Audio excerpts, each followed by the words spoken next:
There are, of course, those who do not want us to speak. Let me think, just let me think. In fact, even now, orders are being shouted into telephones, and men with guns will soon be on their way. It's Chancellor Sutler. Damn it! Why? Because while the truncheon may be used in lieu of conversation, words will always retain their power. Words offer the means to meaning, and for those who will listen, the enunciation of truth. And the truth is, there is something terribly wrong with this country.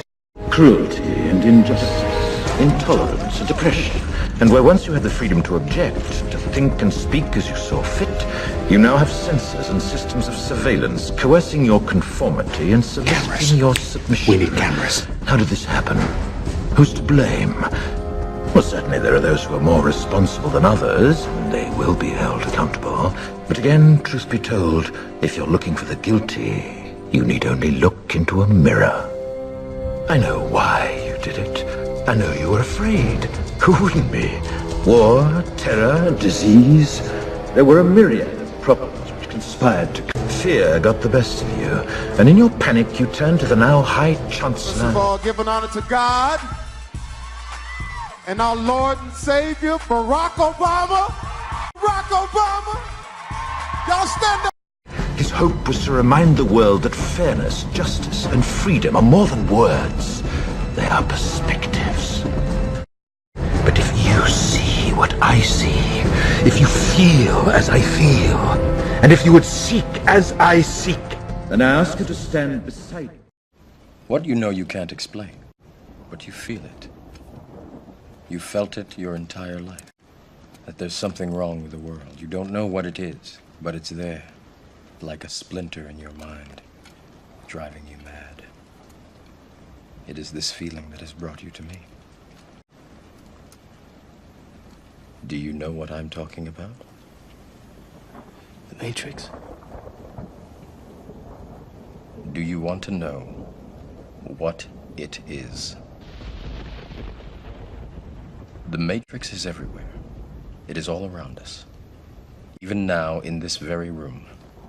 You can see it when you look out your window or when you turn on your television. You can feel it when you go to work, when you go to church, when you pay your taxes. It is the world that has been pulled over your eyes to blind you from the truth. What truth? That you are a slave, Neo. Like everyone else, you were born into bondage, born into a prison that you cannot smell or taste or touch. A prison for your mind.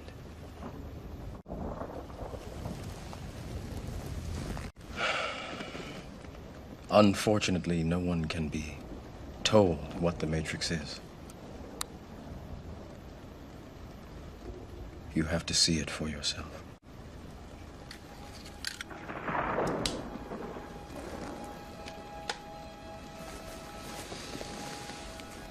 This is your last chance. After this, there is no turning back. You take the blue pill, the story ends. You wake up in your bed and believe whatever you want to believe. You take the red pill, you stay in Wonderland, and I show you how deep the rabbit hole goes.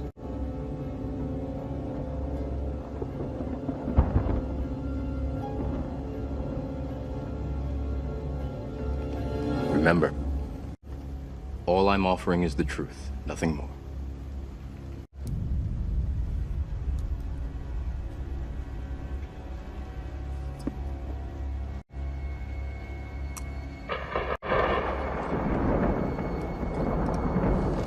Follow me.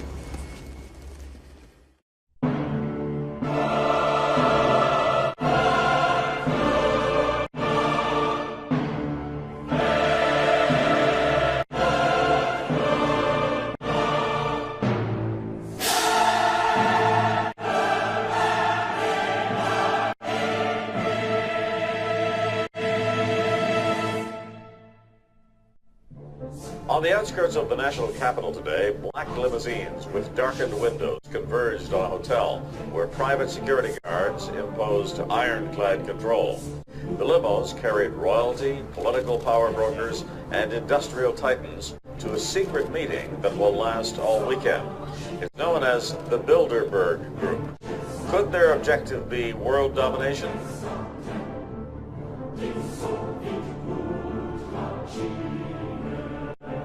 We are opposed around the world by a monolithic and ruthless conspiracy that relies primarily on covert means for expanding its sphere of influence.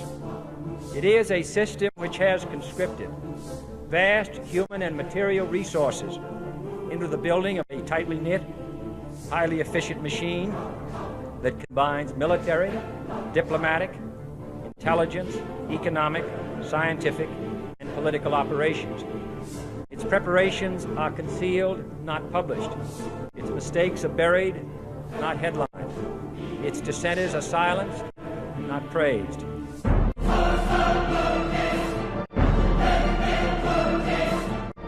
Out of these troubled times, our fifth objective, a new world order, can emerge, a new era.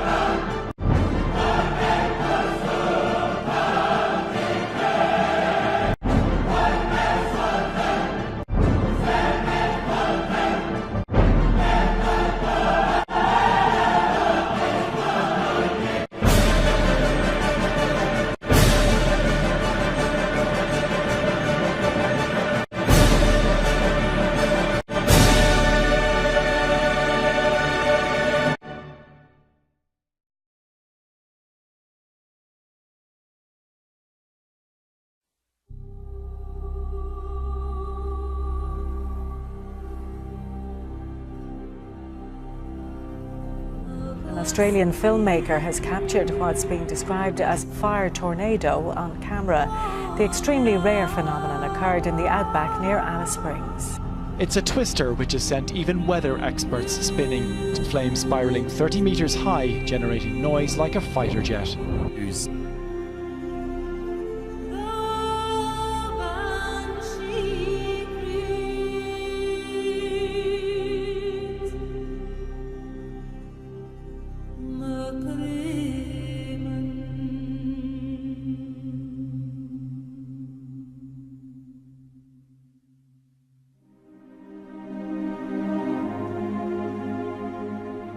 China's southwestern megacity of Chongqing have been puzzled by this strange sight this week. These images of the Yangtze River, the longest in China, have been surfacing since Wednesday. The stretch of the river around Chongqing looks like it's been dyed blood red.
they bite. Scientists say they are coming this summer. Horror movies have built plots around supersized insects for years, but this time, real research tells us giant mosquitoes 20 times the size of what you're used to could invade Central Florida in just a few months. There is another war taking place in the Middle East, and this one has nothing to do with brutal dictators, terrorism, or a people's occupied land. This war has to do with rats. And we're not talking about just any rats. We're talking about very large rats, some as heavy as 5 kilograms. It's about 11 pounds. Rats as big as cats. Millions of them roaming around Tehran, according to officials. The problem so serious that Iran...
what I had already believed about this phenomenon, that I believe the evidence clearly points that they are, in fact, demons. And, there are others, Brother Michael, who are now beginning to believe that as well. So you're not out there all by yourself anymore.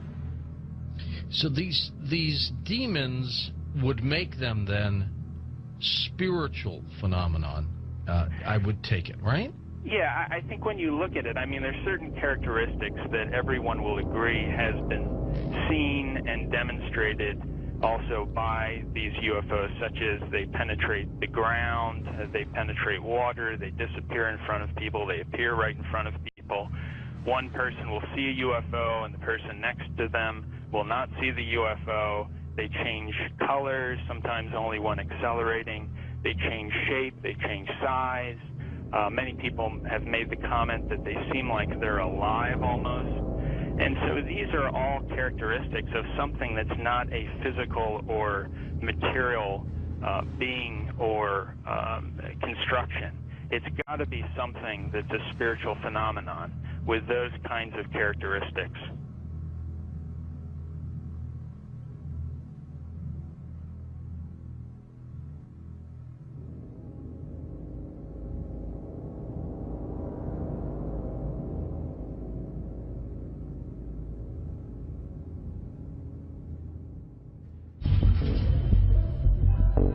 Three parts policy that they had adopted there. The second one was to find a way of being able to get total control of people's minds.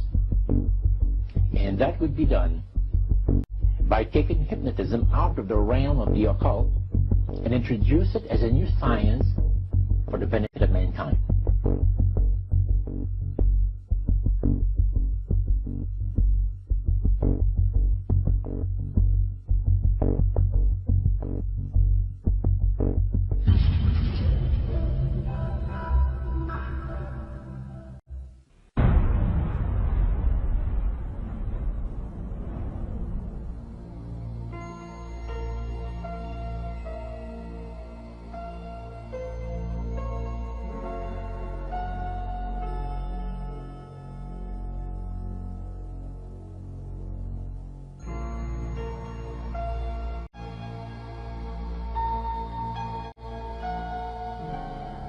Reflecting a policy of genocide either against the Tibetan people themselves or against their culture.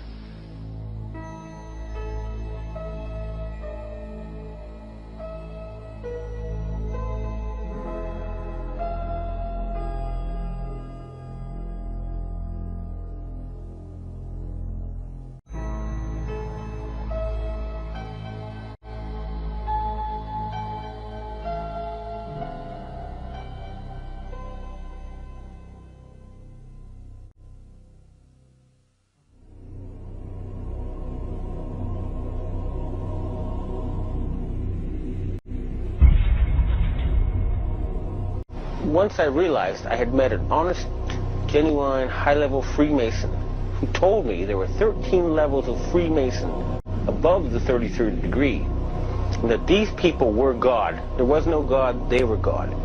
So I asked them about their plans to kill people, and they said, yes, there are too many people on the planet. We need to get rid of several billion. And war doesn't seem to work, so we're going to use disease and starvation.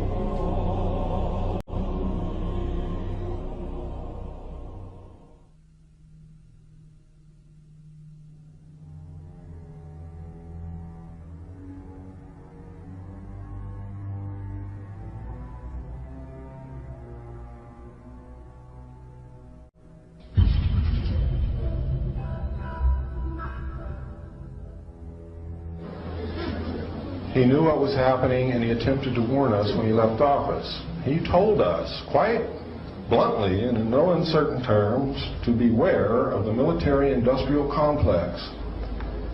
And who is the military-industrial complex? It is the members of the Council on Foreign Relations, and since the inception of the Trilateral Commission as well. I'm not the Council on Foreign Relations. I don't know if I'm a remember, I spoke there before. It basically is just a forum where a bunch of people talk about foreign policy.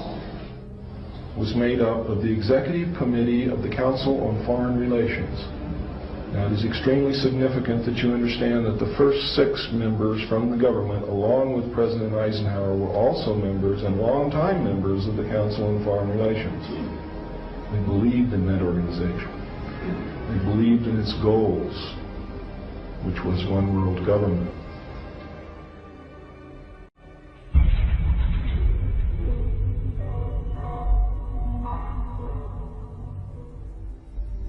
Number 15, create industrial depression and financial panic, unemployment, hunger, shortage of food.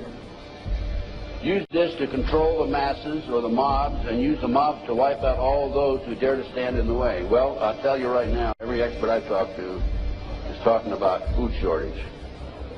And it's coming, I'm convinced. What were they? Because I'd never seen anything like that. And his statement was that if he told me, I would be one of few people in Madison, Georgia that knew about them. And he says they're disposable coffins. They were stacked, he told me, 15 high.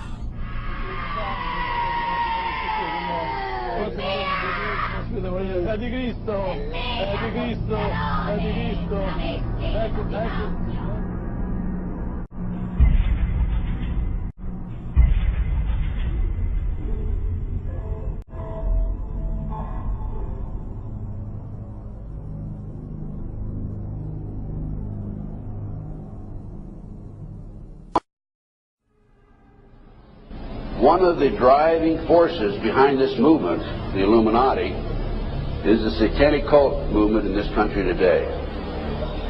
So I began my little journey forward.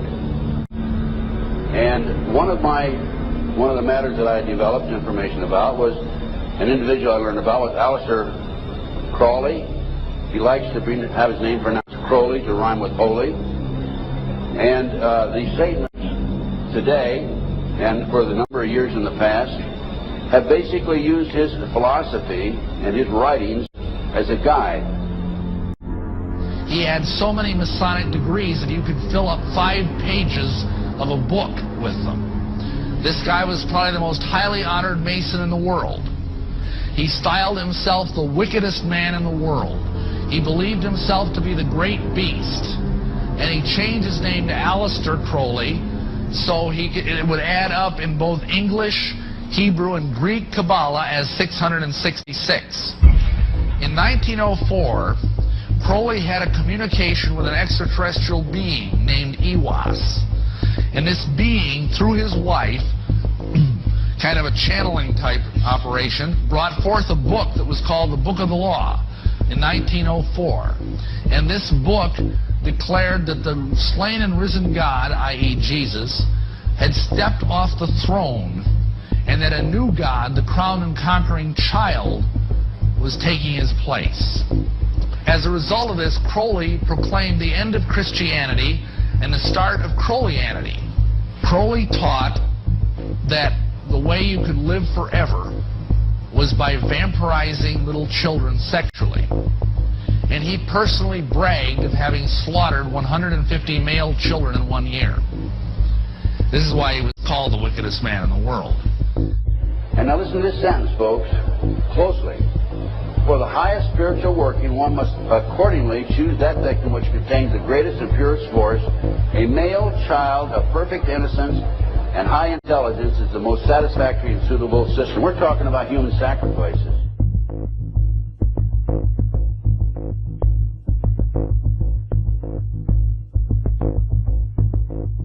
And they'd drug them up, and they'd take a sacrificial knife knife and they'd start from the chest and move all the way down to your abdomen. And then that's how they sacrificed, and they'd collect the blood and they'd drink it.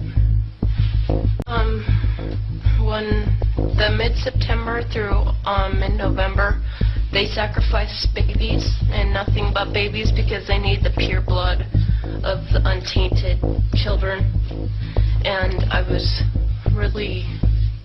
I didn't understand what it was like. I can't believe I'm seeing this every year of my life. I've experienced that, and that was the hardest part for me. It's like hearing those babies literally scream and cry, and then seeing their blood flow. The little boy was taken to a basement.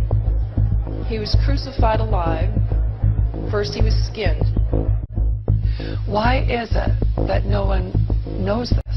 Because there's Satanists in the police force and also in the government, the army. They're everywhere. They're even on the council of the representatives of the United States also. And they're silenced because this is not being exposed, because they don't want it to be exposed, because they're really good at lying and hiding things. Rebecca, what happens to the people that want to come out of Satanism? They get killed. They get followed. They get taken. They get sacrificed in front of the congregation of the Satanic Church. Why? Because they know too much information about the Satanists and who their names and places of where they keep the people underground, and they just know too much information. It's like being in a gang or in a mafia. You don't get out alive without consequences.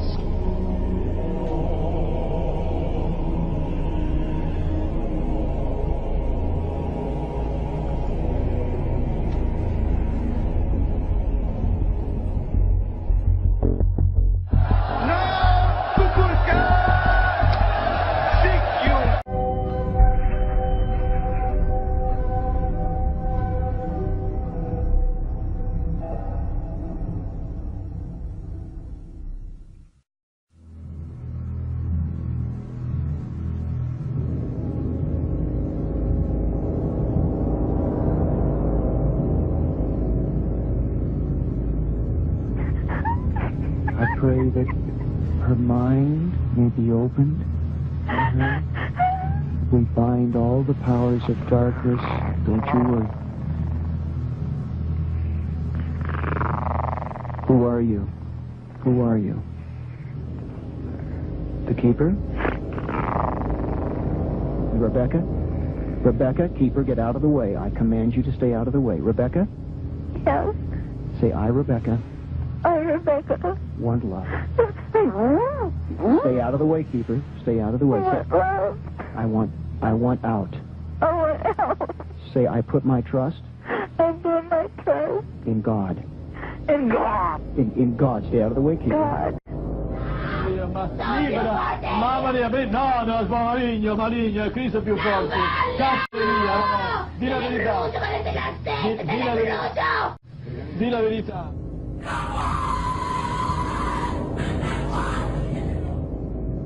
So what they're doing in effect is using the secret society network they've set up to manipulate these bodies into power, but in doing so they're putting themselves into power because they're controlling the mental and emotional processes of these vehicles.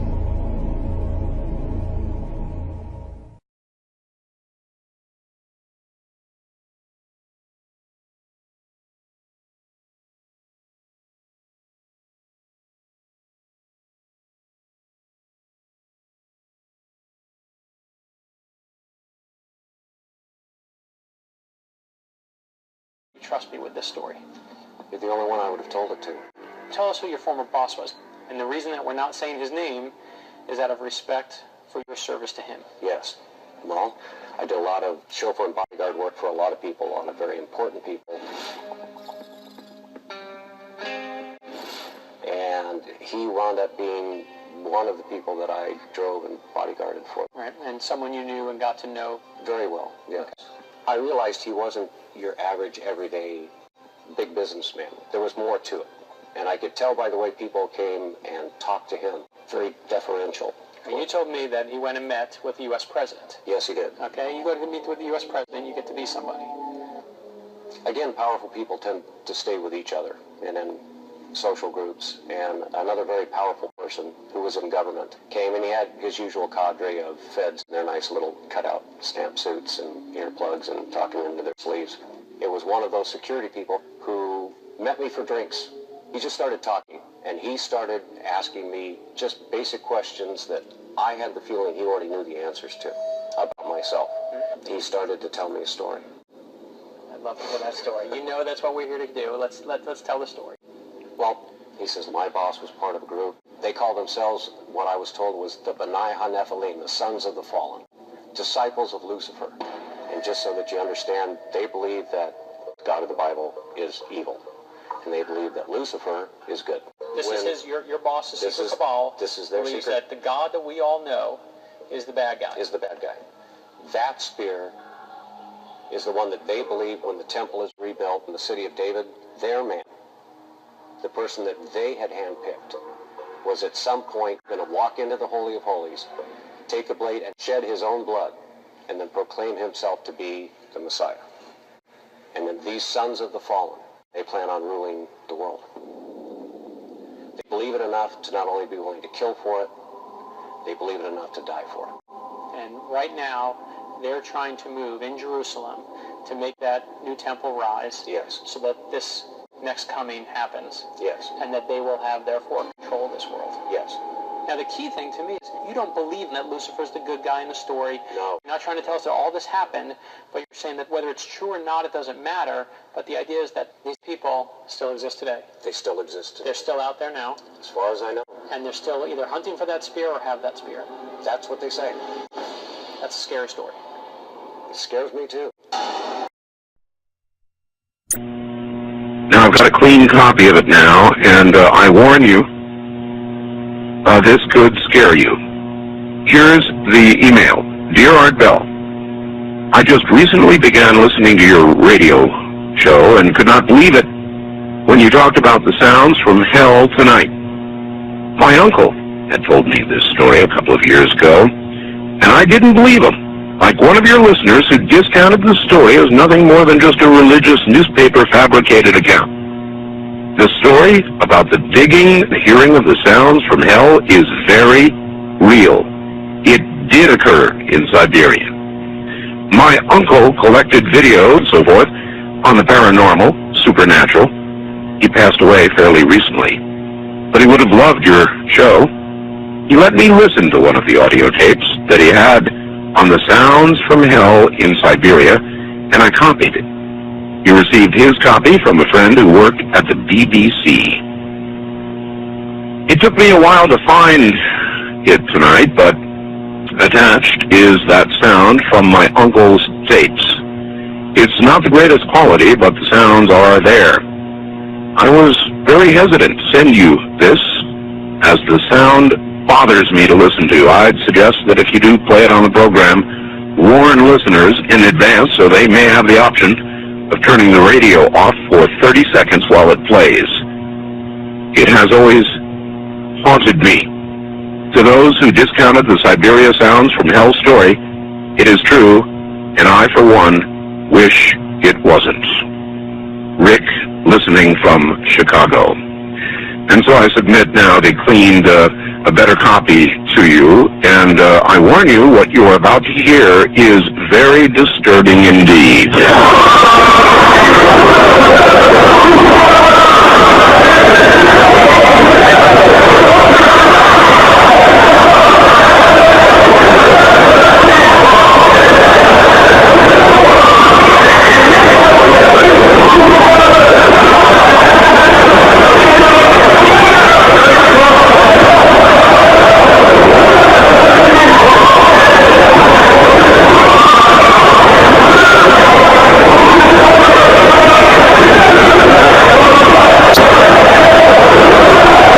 Eat.